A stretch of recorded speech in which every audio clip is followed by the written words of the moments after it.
ఇప్పుడు దానం నాగేంద్ర ఒక లైవ్ ఎగ్జాంపుల్. అవును. నందగిరి హిల్స్ నందగిరి హిల్స్ గురు బ్రహ్మ నగర్ ఏదో ఉంది. ఓకే, ఈజ్ ద లీడర్, ఆయనతో లోకల్ ఎమ్మెల్యే. అటు పక్కన పేదలు ఉంటారు, వాళ్ళకు గవర్నమెంట్ ల్యాండ్ శాంక్షన్ అయింది. ఎంతమందికి అయింది? 250 మందికి అయింది. గుడిసెలు ఎన్ని ఉంటాయి? 500 మంది. అవును. వాళ్ళు ఓకే, వాళ్ళని మనం రక్షించాలి, ఎందుకంటే వాళ్ళు లోవర్ క్లాసు, తర్వాత పేదలు, వలయిన్లు, వాళ్ళని రక్షించి 250 వాళ్ళకి కట్టించేయాలి. కట్టిస్తాను సర్కారు ఇప్పుడు కట్టేయాలి. గుడిసెలు వేసుకోమంటుంది, అట్లే ఉంటారు. వాళ్ళకి ఎన్నో హామీలు ఇస్తారు, వాళ్ళు అట్లే ఉంటారు. వాళ్ళు ఉన్నారని ఇంకో పక్క వచ్చి పెడతారు. ఈ నందగిరి హిల్స్ ఏమంటారు, మా లేఅవుట్ మా పార్క్ స్థలంలో మళ్ళీ గుడిసెలు వేసారు. అంతకుముందు 200 ఉండి ఇప్పుడు 500 అవుతుంది అంటారు. ఈ రాజకీయ నాయకులకు రెండు కావాలి, ఓట్లు కావాలి, నందగిరి హిల్స్ కావాలి, అక్కడ మాస్ ఓట్లు కావాలి. ఇక్కడ ఓట్లు కావాలి, ఇట్లా మాస్ కావాలి, అటు క్లాస్ కావాలి, అటు నోట్లు కావాలి, ఇటు ఓట్లు కావాలి. ఇన్ని కావాలంటే వాళ్ళకి ఇల్లు కట్టేటప్పుడు ఊపుకుంటాడా? నేను 4 ఇల్లు రాసుకుంటాడు, ఇగో ఇన్ని ఇప్పిస్తున్నాం కదా మీకు ఇల్లు రాసుకుంటాడు. ఆ 4 ఏదో ఇది స్వార్థము పరమార్థం అన్నీ ఉంటాయి. ఇంత క్లాష్ అయినప్పుడు దానం నాగేంద్ర వాళ్ళ హీరో కావచ్చు బస్తీలా, మళ్ళీ ఇప్పుడు ఇవాళ జీరో.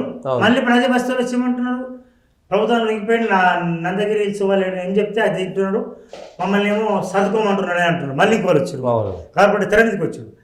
ఇవన్నీ రాజకీయాలన్నీ ఒక భూమిలో ఒక గడపారేస్తే నాగుపాములు, మన జలగలు, తిమింగలాలు, అన్నీ వస్తుంటాయి. అంటే ఇంత క్రిటికల్ సమస్యను ఎంత మొత్తం చెరువులని మాయమైపోయింది. ఇప్పుడు ఒక దగ్గర కొట్టినావు చెరువు బ్యాంక్ అంటే ఒడ్డున కొట్టినావు, చెరువులో ఎందుకు కొట్టలేమని రేపు ప్రశ్నిస్తాడు. నల్ల చెరువు ఏం చేస్తున్నావు, తెల్ల చెరువు ఉప్పాలు మొత్తం చెరువు మొత్తం ముందల్ని మొత్తం అయిపోయింది. అసలు డెవలప్మెంట్ వచ్చినప్పుడు అవుతుంది అది. దీనికి అంతా గవర్నమెంటే బాధ్యులు. ఎక్కడైతే ఈస్ట్ సిటీ అని అంటాడు ఎవరు, then minister KTR, east city మొత్తం డెవలప్ అవుతుంది అంటాడు. వెస్ట్ సిటీ ఎక్కువైపోయింది, టూ మచ్ అయిపోయింది. ఆకాశర్మ అంటాడు. ఆకాశర్మాలు స్కై స్కాపర్స్ ఎక్కడ కడుతున్నారు?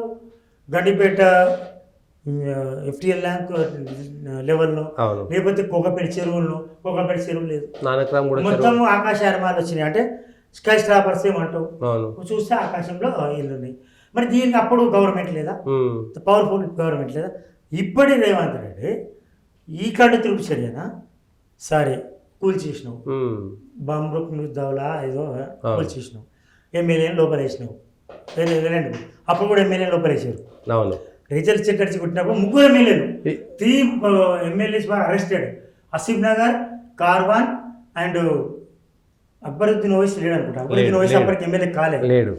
దాదన్ ఎమ్మెల్యే నాకు తెలిసి అసదుద్దీన్ ఓవైసీ ఉన్నాడు ఎమ్మెల్యేగా. ఇది 1994. ఎమ్మెల్యేని అరెస్ట్ చేయడం అనేది అప్పట్లో సంచలనం. అందులో ఎంఐఎం వాళ్ళు. అప్పుడు కూడా నాకు తెలిసి ఎన్టీ రామారావు రాలే, కోట్ల విజయభాస్కర్ రెడ్డి. తర్వాత మళ్ళీ మీకు చంద్రబాబు నాయుడు హయాంలో కూడా ఇప్పుడు ఐమాక్స్ కట్టిన దాంట్లో కూడా PJ జనార్దన్ రెడ్డి చాలా పెద్ద ఎత్తున పోరాటం చేసి, అదేంటి ట్యాంక్ బండ్ మీరాలం కాదు, హుస్సేన్ సాగర్. ఇప్పుడు అంతా అక్కడ కట్టేసి అది డెవలప్మెంట్. అది డెవలప్మెంట్ లో HMD డెవలప్ చేసి పార్క్ డెవలప్ చేసి, పార్క్ నువ్వు ముసుగులో పెట్టుకుని ఐమాక్స్ వచ్చింది, ఐమాక్స్ పెట్టుకుని గుడిసెలు వచ్చింది, గుడిసెలు పెట్టి పక్కకు వచ్చి గవర్నమెంట్ ట్రెజరీస్ అవన్నీ ఉంటాయి. సో దేనికి కాదని కూడా చైన్ లింక్లు వస్తాయి.